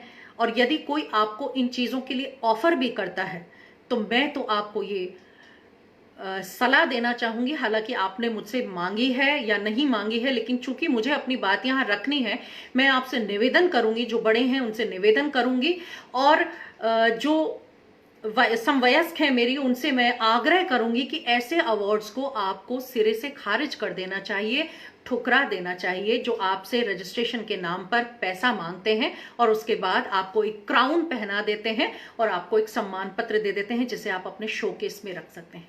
ऐसे किसी अवार्ड की कोई अहमियत नहीं होती। हाँ, कुछ प्रतिष्ठित अवार्ड हैं जिनके लिए आप अगर अपने आप को योग्य मानते हैं तो निश्चित रूप से आपको उन अवार्ड्स के लिए अप्लाई करना चाहिए। अपना काम बदस्तूर जारी रखें। अपने आप, अपने आसपास की स्त्रियों से ईर्ष्या न कर कर, जब तक हम उनमें अच्छाइयां ना देखना शुरू करेंगे बहनों, तब तक ये पुरुष सत्तात्मक समाज हमें अपने हाथों की कठपुतलियां बनाए रखेगा।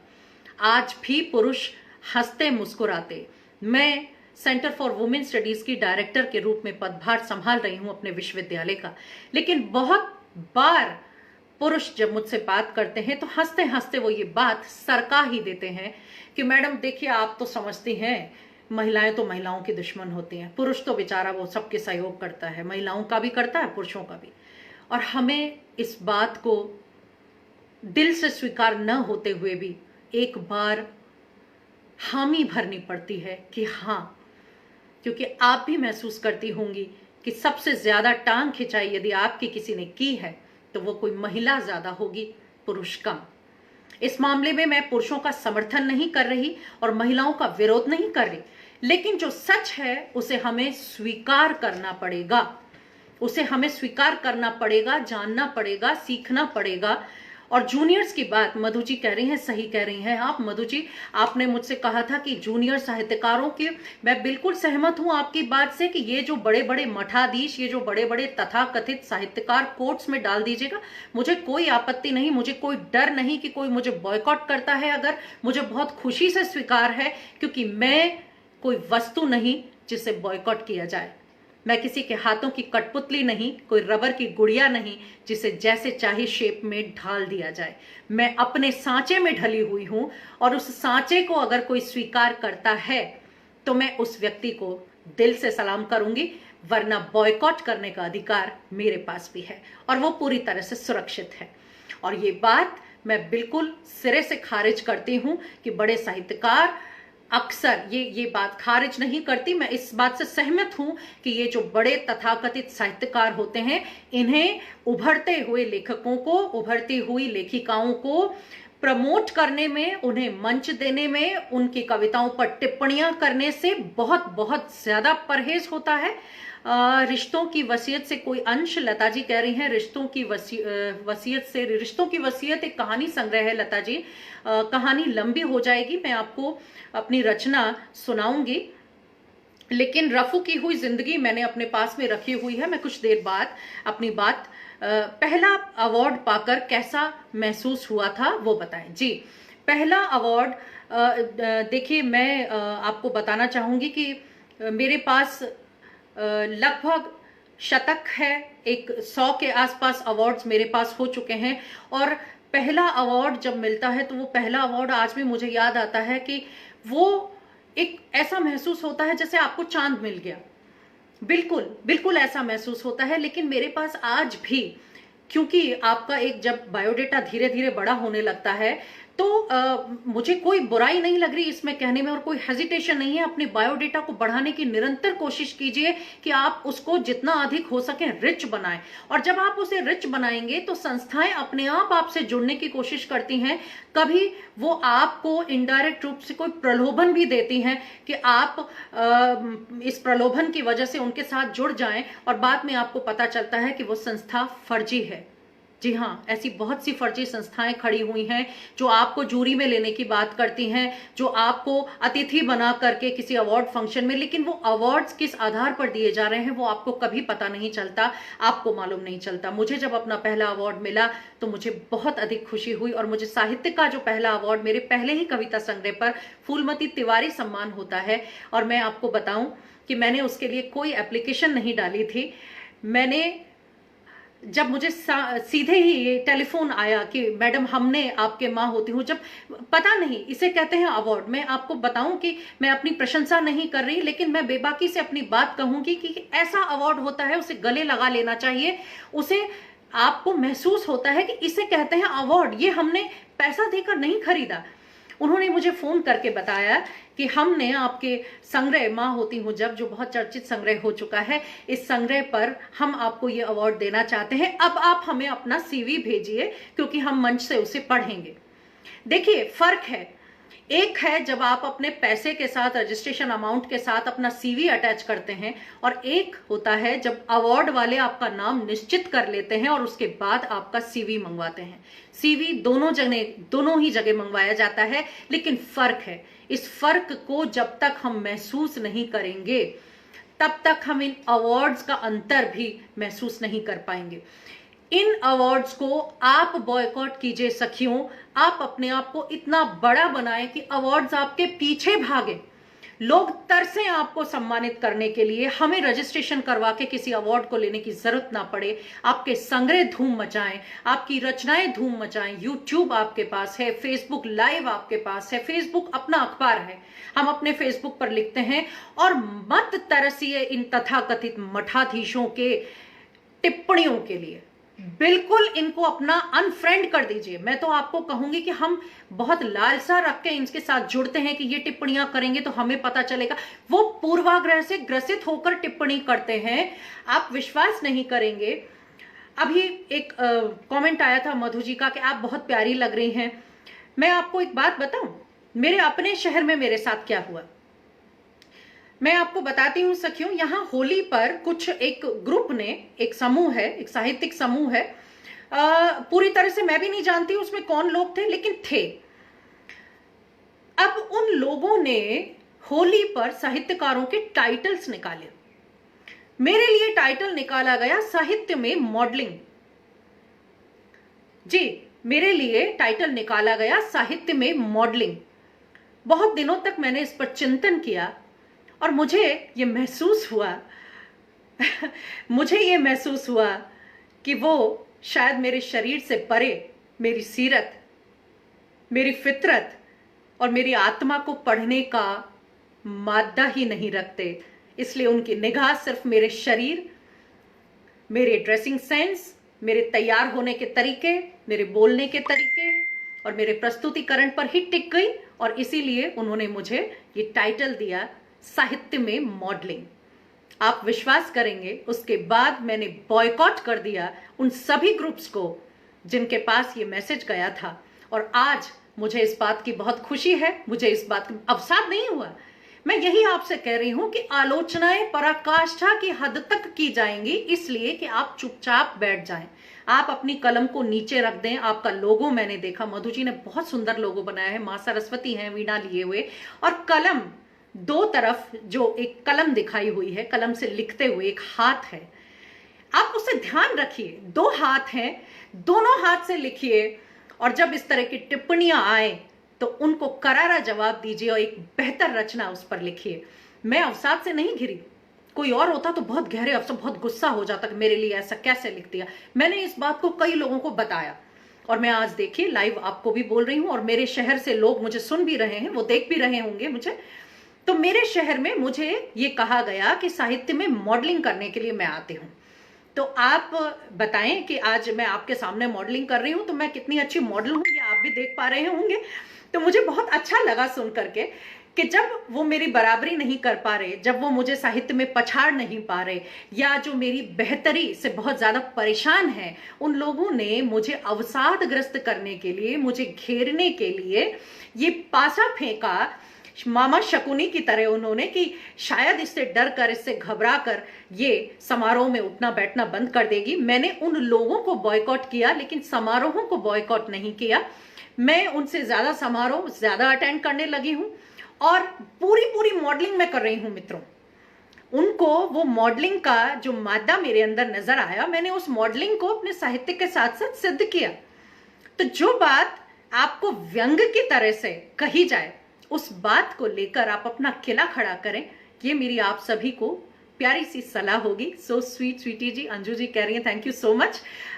ये बातें होती हैं जिसमें अक्सर लोग अवसाद से ग्रसित हो जाते हैं।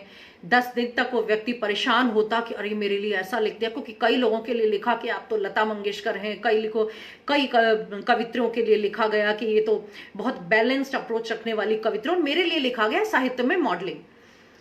अब वो मॉडलिंग कहां तक पहुंच चुकी है वो आप भी महसूस कर पा रहे हैं और मैं भी कह पा रही हूं, और मैं अपने मुंह से नहीं कहना चाहूंगी और ना कहना पसंद करूंगी, लेकिन वो मॉडल आज उनसे आगे चल रही है। इस बात का मुझे गर्व भी है और इस बात की मुझे खुशी भी है। अब कुछ अगर क्वेरीज आप लोगों की हो, मैं नहीं जानती कितना समय हो गया, आपके विचारों से मुझे बहुत प्रेरणा मिल रही है। शोभा मिश्रा जी, मुझे भी कभी कभी डिप्रेशन करने की कोई जरूरत नहीं है शोभा जी। डिप्रेशन को आप अपनी डिक्शनरी से निकाल दीजिए। डिप्रेशन क्या होता है आप मुझे ये समझाइए। मुझे तो कभी भी डिप्रेशन नहीं हुआ। मैंने अपने जीवन में अकेलेपन को, एकांत को भोगा है, लेकिन मुझे कभी डिप्रेशन नहीं हुआ। मुझे कभी ऐसा महसूस नहीं होता कि मुझे किसी कंपनी की जरूरत है। और एक साहित्यकार जिसके पास कलम का साथ हो, उसे तो डिप्रेशन जैसी किसी चीज को, हमें तो डिप्रेशन को तोड़ना है। हम तो वो व्यक्ति हैं जिन्हें डिप्रेशन भगाने के रास्ते दुनिया को लिख कर दिखाने हैं। तो कोई डिप्रेशन नहीं आना चाहिए शोभा जी। मैं समझती हूं कि आपको आज के बाद कोई डिप्रेशन आप अपनी डिक्शनरी से निकाल फेंके इस डिप्रेशन वर्ड को। कुछ भी नहीं होता डिप्रेशन। बस जहां हम अपने आप में कमजोरी को पाल लेते हैं, हमें लगता है मुझे डिप्रेशन हो रहा है। कुछ नहीं होता डिप्रेशन। मुझे आज तक डिप्रेशन नहीं हुआ और इस बात का मुझे बहुत प्राउड है मुझे कि मुझे कभी डिप्रेशन फील नहीं हुआ और कभी भी ऐसा कोई कदम मैंने उठाने की कोशिश नहीं करी जो बुज़दिली के रास्ते पर ले जाता हो। मेरे पिता ने हमेशा ये कहा कि जीवन को जीना, उसके जहर को पीना मुश्किल काम होता है। देव जी भाई मालवीय कह रहे हैं नमस्ते नमस्ते, बहुत बहुत नमस्ते। बहुत सुंदर, बहुत बहुत आभार आपका मालवीय जी। आप लोगों की कोई क्वेरीज, किसी का कोई प्रश्न डिप्रेशन, शोभा जी मैं आपके सवाल का जवाब दे चुकी हूँ। और कुछ आप अगर पूछना चाहते हो, मैंने आपको एक बात और कही है कि डिप्रेशन के साथ साथ आप बॉयकॉट करें उन अवार्ड्स का भी जो आपसे पैसों की डिमांड करते हैं, जो पैसा लेकर आपको अवार्ड्स देते हैं। ऐसे अवार्ड्स लेने कभी मत जाइए। ये अवार्ड्स नहीं, सिर्फ दुकानदारी होती है। ये एक बिजनेस है जिसे लोगों ने चलाया हुआ है और रजिस्ट्रेशन के नाम पर आप वो पूरा खर्चा आप अपना अवार्ड का खुद वहन करते हैं। तो आपको किसी और को पैसा देकर अवार्ड खरीदने की जरूरत नहीं है। जो प्रतिष्ठित अवार्ड हैं वो स्वयं आप तक पहुंचेंगे। मैं आपको एक और किस्सा सुनाऊं। जोधपुर के महाराजा गज सिंह मेहरानगढ़ ट्रस्ट की तरफ से साहित्य की कैटेगरी में, साहित्य की नहीं कई कैटेगरीज में, शिक्षा में, नर्सिंग में, प्राइमरी एजुकेशन में अवार्ड्स दिया करते हैं। और हिंदी साहित्य की कैटेगरी में जो अवार्ड था वो अवार्ड पिछले वर्ष गज सिंह जी के ऑफिस से मेरे पास फोन आया कि आपका चयन हो चुका है। मैंने सीवी नहीं भेजा था, मेरा चयन पहले हुआ और उसके बाद उन्होंने मेरा परिचय मंगवाया। ऐसे अवार्ड को लेने के लिए मैं गई और मैं सौभाग्यशाली हूं कि महाराजा हिज हाइनेस गज सिंह जी के हाथों से वो अवार्ड मैंने ग्रहण किया। अवार्ड लीजिए, अवार्ड लेने के लिए ललक भी रखिए, कोई बुराई नहीं है। क्यों? अगर हम अच्छा काम कर रहे हैं और उसको प्रोत्साहन मिलता है तो हम क्यों आशा न रखें हमें अवार्ड मिले। लेकिन हम अवार्ड को नहीं खरीदें। मां होती हूं जब पर कविता सुनाए। सुनीता जी, मैंने अपने अधिकतर इंटरव्यूज में ये कविता सुनाई है, लेकिन फिर भी अगर आप ये मानती हैं कि मुझे वो टाइटल कविता सुनानी है तो मैं निश्चित रूप से आपको सुनाऊंगी। अब चूंकि आप सभी लोग बार बार मुझसे कविता पाठ की रिक्वेस्ट कर रहे हैं, आग्रह कर रहे हैं, एक कविता मैं बीच में सुना देती हूँ। मां होती हूं जब के से पहले रुकिए, मैं आपसे पहले बात करूं रफू की हुई जिंदगी से। अब ये जो बात कर रही है ना शोभा जी, आप डिप्रेशन होता है, आपने बहुत सही निर्णय लिया। काश भारत की हर नारी को भगवान इतनी शक्ति दे कि वो अपनी लाइफ अपनी इच्छा जी। शोभा जी, ये इच्छा से जीना, अपनी शर्तों पर जीना और स्वच्छंदता, ये दो अलग अलग बातें हैं। हम स्वच्छंदता, हम अपने मूल्यों को तोड़ डालें, हम अपने संस्कारों को भूल जाएं, इसे हम शर्तों पर जीना नहीं कहते। हम अपनी शर्तों पर बहुत मजबूती से अपने पूरे संस्कारों को जीते हुए जब आगे बढ़ते हैं, अपने मूल्यों को रखते हुए जब आगे बढ़ते हैं, तो आप महान होने के रास्ते की शुरुआत करते हैं। मैं नहीं कहती आप महान बन जाते हैं, कैसे नहीं महान बन जाते। लोगों का जीवन बीत जाता है और मरने के बाद उन्हें पूजा जाता है। और जीते जी उनको जहर ही दिया जाता है। लेकिन अपनी शर्तों पर जीने के लिए अपने आप को मजबूत बनाना जरूरी है, डिप्रेशन को दूर भगाना जरूरी है, डिप्रेशन का नाम भी नहीं। शोभा जी, आपसे आज मैं ये वादा लेना चाहूंगी मेरी बहन, आज के बाद आप ये कभी मत कहिएगा कि मुझे भी कभी कभी डिप्रेशन आ जाता है। आप ये कहिए कि मुझे कभी डिप्रेशन ने नहीं घेरा। मैं कहती हूं, और मुझे डिप्रेशन जैसी कोई चीज, मुझे उसका अर्थ नहीं मालूम कि डिप्रेशन कैसे आता है, क्या होता है। मधु जी, मैं आपके साथ हूं, आपको सुन रही हूं। बच्चे तो होकर मधु जी, चूंकि अब लोग चाह रहे हैं कि मैं कविता पाठ करूं, रचना पाठ करूं, मुझे समय का पता नहीं चल रहा। आप मुझे बताएं कितनी देर मुझे बोलना है, और जब मुझे रुकना हो तो आप प्रोफेसर्स के साथ ये बहुत बड़ी परेशानी होती है कि वो घंटों बोलते रहते हैं, उन्हें समय का ध्यान नहीं रहता। कई बार हमारे जब दूसरे प्रोफेसर क्लास के बाहर आकर खड़े हो जाते हैं तब हम इतना डूब जाते हैं अपने विषय में कि बोलते चले जाते हैं। तो आप मुझे टोक दीजिएगा, रोक दीजिएगा। मैं एक रचना आपके समक्ष, मुझे स्मरण नहीं रहती अपनी कविताएं, मैं पढ़कर सुनाना चाहूंगी। मेरा संग्रह है रफू की हुई जिंदगी, विकास प्रकाशन की तरफ से ये प्रकाशित हुआ है संग्रह, और इसकी टाइटल कविता मैं आपके सामने प्रस्तुत कर रही हूं। कतरनों से क्या उम्मीद लगाए कोई, कतरनों से अब क्या उम्मीद लगाए कोई, जिसको जितना चाहिए था ले चुका, जिसको जितना चाहिए था ले चुका। चीथड़ों में भी ढक सकने को जख्म अपने, चीथड़ों में भी ढक सकने को जख्म अपने। लुटकर वो मासूम चाहने लगा पर न कर सका, क्या जाने कभी कोई मखमल सा रिश्ता लगा जाए पैबंद। रफू, जिसको हम कहते हैं पैबंद, रफू, कभी कोई मखमल सा रिश्ता लगा जाए पैबंद, फटे चीर रफू की हुई जिंदगी में। तो शोभा जी, हर व्यक्ति अपनी जिंदगी को रफू करके जी रहा है। एक आप ही नहीं है। आपको लगता है मुझे आ जाता है डिप्रेशन, बिल्कुल नहीं। रफू कीजिए और बिंदास अपने जीवन को आगे की तरफ मोड़िए और इस डिप्रेशन शब्द को निकाल दीजिए। और शायद कुछ सलमा सितारों की झिलमिल से लग जाए, और शायद कुछ सलमा सितारों की झिलमिल से लग जाए, कीमत ऐसा साथ की, तार तार हुए कीमती नाजुक चाहत के धागों पर, फिर रंगों की छींट सी दुकान रंगरेज आ जाए बहार सी। ओढ़ कर शायद सूखे टाट का दुशाला ही कोई तनिक, ओढ़ कर शायद सूखे टाट का दुशाला ही कोई तनिक, दे जाए मंजिल सर्द हवाओं के मौसम में, साथ होने की राह में गर्माहट सी। जरूरी नहीं कि कोई साथी ही आपको साथ दे सकता हो जीवन में। कई बार कोई किताब, कई बार कोई रचना, कई बार कोई लेक्चर, कई बार कोई आर्ट ऑफ लिविंग का सेशन, कई बार कोई फिल्म आपको इतना मोटिवेशन दे जाती है कि आप अपने जीवन में फिर पीछे मुड़कर कभी नहीं देखते। तो आप अपने आसपास की चीजों को बहुत गहराई से महसूस करना सीखिए। आप जब तक शोध नहीं करेंगे आसपास के लोगों पर, तब तक आपकी वही स्थिति होगी जो सुशांत के साथ हुआ। सुशांत से पहले क्या नेपोटिज्म इस इंडस्ट्री में नहीं था? लेकिन क्या जिन्होंने बिना नेपोटिज्म को फॉलो किए स्थान बनाया, वो सुशांत से ज्यादा मजबूत नहीं थे? और नेपोटिज्म साहित्य में भी है। आप बॉयकॉट कीजिए उन लोगों को जो भाई भतीजावाद कर रहे हैं। मैंने किया तो आप क्यों नहीं कर सकते? डिप्रेशन में कोई आ जाता है तो उसके परिवार में कोई उसका इलाज करवाने वाला होना चाहिए, वो बच जाता है जी। लेकिन देव जी, भाई मालवीय साहब, मैं आपसे ये भी कहना चाहूंगी कि उस व्यक्ति को अपनी बातें शेयर करने जैसा कोई रिश्ता भी परिवार में मिलना चाहिए। जरूरी नहीं है कि आपके परिवार के व्यक्ति आपकी सारी बात को समझते हों। माफ कीजिएगा, मैं बहुत बेबाकी से बोल रही हूं, आपको बुरा भी लग सकता है, लेकिन कई बार परिवार से बाहर ऐसे रिश्ते मिलते हैं, मित्र ऐसे मिलते हैं जो आपकी बात को खून के रिश्तों से, फेरों के रिश्तों से इतर जाकर बेहतर तरीके से समझ पाते हैं। इसलिए अच्छे मित्रों का होना अच्छे रिश्तों के होने से ज्यादा जीवन में जरूरी है।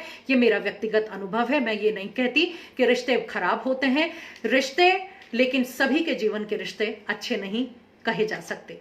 मेरा अनुभव यह है कि आपके मित्र कोई ना कोई मित्र ऐसा जरूर हो जिसके साथ आप बात कर सकें, तो एक ऐसा मित्र जरूर ढूंढिए। और ये जो फेसबुक की जो दुनिया है, जिस फेसबुक की दुनिया में हम अक्सर बैठे रहते हैं, हम 2-2 घंटे मैं भी बिताती हूँ इस फेसबुक की दुनिया में, और हमें लगता है हमारे इतने सारे फॉलोअर्स हैं। कुछ लोग तो 5000 लोग इसलिए कर लेते हैं कि फिर उसके बाद फॉलोअर्स की लिस्ट बनना शुरू होगी।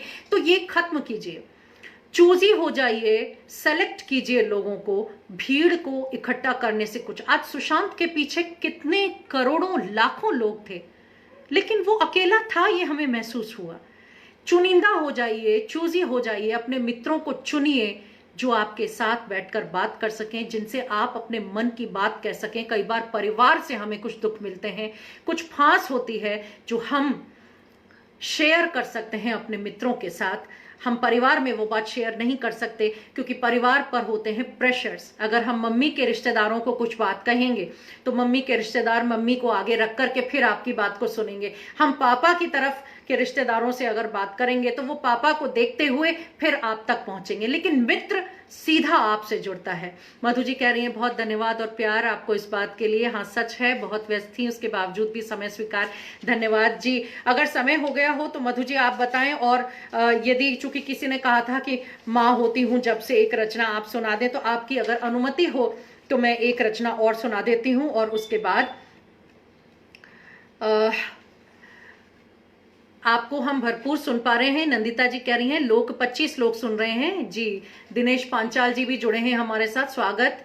अरुणा आंटी कह रही हैं स्वागत। अरुणा आंटी आप मुझे आप ना कहें, आपके लिए मैं वही हंसती खेलती मेघना हूं, वही मेघना हूं जिसने कभी जीन्स पहनकर अपनी कॉलेज में डिबेट बोला था और आप उसकी जूरी में थी, इसलिए आप मुझे सिर्फ मेघना कहकर पुकारें। कृपया आप मुझे आप ना कहें, मुझे शर्मिंदा मत कीजिए आंटी।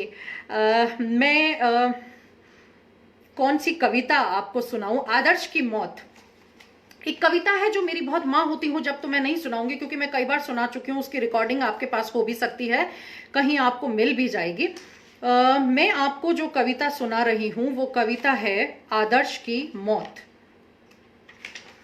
आदर्श जीवन में कैसे चौराहों पे मरते हैं, मैं वो बात आपको इस कविता के माध्यम से सुनाऊंगी। और ये मेरे पहले कविता संग्रह माँ होती हूँ जब, जिसका लोकार्पण अशोक वाजपेयी जी के हाथों दिल्ली के इंडिया इंटरनेशनल सेंटर में हुआ था।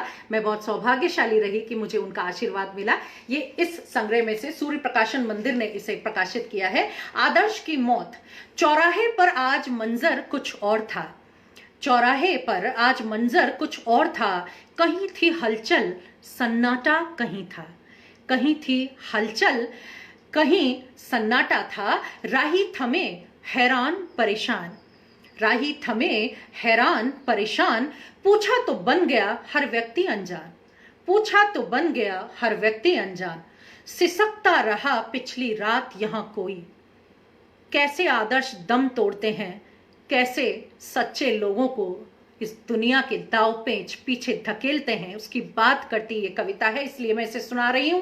सिसकता रहा पिछली रात यहां कोई, अमावस की रात दुनिया थी सोई, पुकारता रहा वह धरती उस पर रोई, लहू लुहान हिम्मत थी खोई। शायद आदर्श भी आज डिप्रेशन में आ चुके हैं, जिसे बाहर निकालने का जिम्मा आपका है और मेरा है। कलमकार का है, रचनाकार का है, साहित्यकार का है, सृजनकार का है। बचकर निकला उस राह से हर इंसान, बचकर निकला उस राह से हर इंसान, आंखें चुराई और हो गया आसान। किसी आदर्श से आंखें चुरा लो, उससे बचकर पतली गली से निकल जाओ और आप अपने आप को सुरक्षित पाते हैं। कुचला किसी ने उसे पैर से साइड में कर दिया, किसी ने उसे कुचल दिया। मैं आदर्श की बात कर रही हूं। बंद था हर द्वार, हर द्वार उसके लिए बंद था कि आदर्शों के ऊपर चल लिए तो होली जेली जिंदगी। आज भी लोग यही कहते हैं, व्यवहारिक बनिए, व्यवहारिक बनिए, किंतु बिखिए मत, अपने संस्कारों को जमीन में दफनाइए मत। चीखा चिल्लाया बनी बातें चार। हम कहते हैं ना लोग क्या कहेंगे, लोगों की बहुत चिंता होती है हमें। बिल्कुल निश्चित रूप से चिंता करनी चाहिए, लेकिन वहीं तक जहां तक वो हमारे जीवन में दखल ना दें। जब लोगों की बातें हमारे पर्सनल जीवन को डिस्टर्ब करना शुरू हो जाएं, तो ऐसे लोगों को हमें अपने जीवन से बाहर करने में बिल्कुल भी समय नहीं लगाना चाहिए। चीखा चिल्लाया बनी बातें चार, अंतिम वार था उस पर उस रात। आज हर दिशा से मिल रही थी मात। आज लोगों ने ठान ही लिया कि इस आदर्श को, इस उसूल को मार कर रहना है। टूटी सांस और जीत गया संसार। खत्म हो गए थे सारे जीने के आसार। उठा जनाजा खिलखिलाया संसार। लोग खुश हुए कि इसका जनाजा चलो खत्म हुआ, बहुत चिक-चिक करता था। मुंह छुपाकर रोया तो बस पालनहार। अगर एक सच्चे व्यक्ति की मौत पर, अगर एक सच्चे व्यक्ति की हार पर कोई रोता है तो वो होता है पालनहार। दुनिया का कोई व्यक्ति उसकी मौत पर वो सिर्फ खिलखिलाते हैं। जैसे मैंने लिखा, उठा जनाजा खिलखिलाया संसार, मुंह छुपाकर रोया तो बस पालनहार। कंधा देने की होड़ थी मची। एक जीवित व्यक्ति को सहायता करने के लिए कोई होड़ नहीं लगाता, लेकिन मृत्यु जिस व्यक्ति की हो जाती है उसे कंधा देने के लिए लोग एक दूसरे को धक्का देकर आते हैं कि हम थोड़ा सा पुण्य लूट लें। तो आदर्श जब मरा, कंधा देने की होड़ थी मची, मुखाग्नि देने को थे सारे तैयार। वहीं शमशान से आई एक आवाज। शमशान में आदर्श की लाश को ले जाया जा रहा है। शमशान में लोग खिलखिला रहे हैं, हंसते हुए कंधा दे रहे हैं और खुश हो रहे हैं कि जनाजा उठ गया। अच्छा हुआ जो चला गया। शमशान से आवाज आ रही है, अच्छा हुआ जो चला गया। धरती का बोझ अपने आप उठ गया। पता नहीं वो धरती पर बोझ था या आप। चलने से रोका इसने संसार, क्योंकि वो मूल्यों की बात करता था, क्योंकि वो संस्कार की बात करता था, तो लोगों को वो अपनी राह में अवरोध की तरह महसूस होता था। चलने से रोका इसने संसार, इसके रहते न चलता कारोबार। कारोबार नहीं चलता, बिजनेस। जिस बिजनेस की मैं बात कर रही हूं वो बिजनेस, जो अवार्ड्स भी आज बिजनेस हो गए हैं, जो सम्मान भी आज बिजनेस हो गए हैं। आप मंचों को देख लीजिए, मंच भी किसी बिजनेस से कम नहीं है। मंचों पर भी जो जोड़ तोड़ साठ गांठ होती है उससे आप और हम पूरी तरह से वाकिफ हैं। इसके रहते न चलता कारोबार, ये मूल्यों की बात करता है। इसके रहते कारोबार कैसे चलता? समर्थन में थे सारे दुनियादार, अकेला सुबकता था पालनहार। कतारें लगी, पुलिस पत्रकार कतारें खड़ी हैं। जब कोई मरता है, जब कोई लाश अचानक से सुबकती हुई, सब सारी रात अगर देखते हैं किसी को और वो अगले दिन मर जाता है तो फोटो खींचने के लिए आ जाती है, इलेक्ट्रॉनिक मीडिया आ जाती है, पुलिस की गाड़ियां आ जाती हैं। कतारें लगी थी पुलिस पत्रकार, ऐसी खबरों से ही तो होता व्यापार। जी, अखबारों में मसाला जब तक नहीं डाला जाएगा उसे कौन पढ़ेगा? ऐसी खबरों से ही तो होता व्यापार, यही तो दिलाएंगी पाठकों का प्यार। पाठकों को भी तो मसालेदार खबरें चाहिए, यही तो दिलाएंगी पाठकों का प्यार।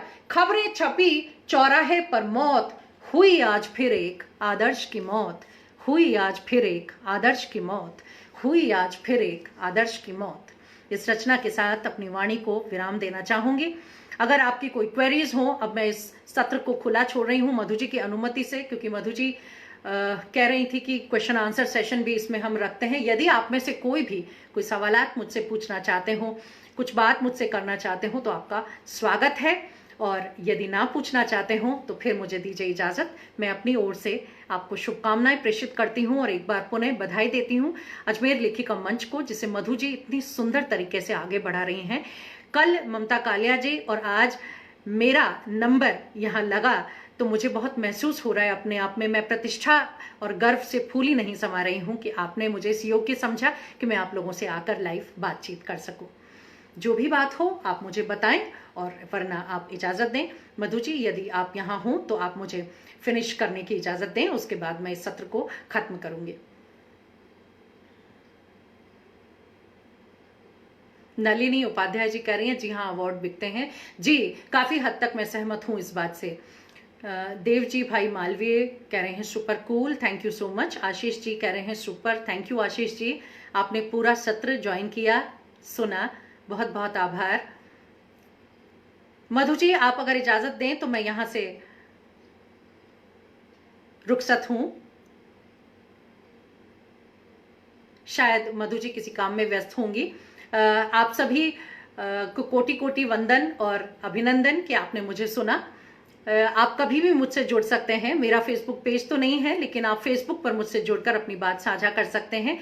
और पुनः एक बार आप सभी को शुभकामनाएं। नमस्कार।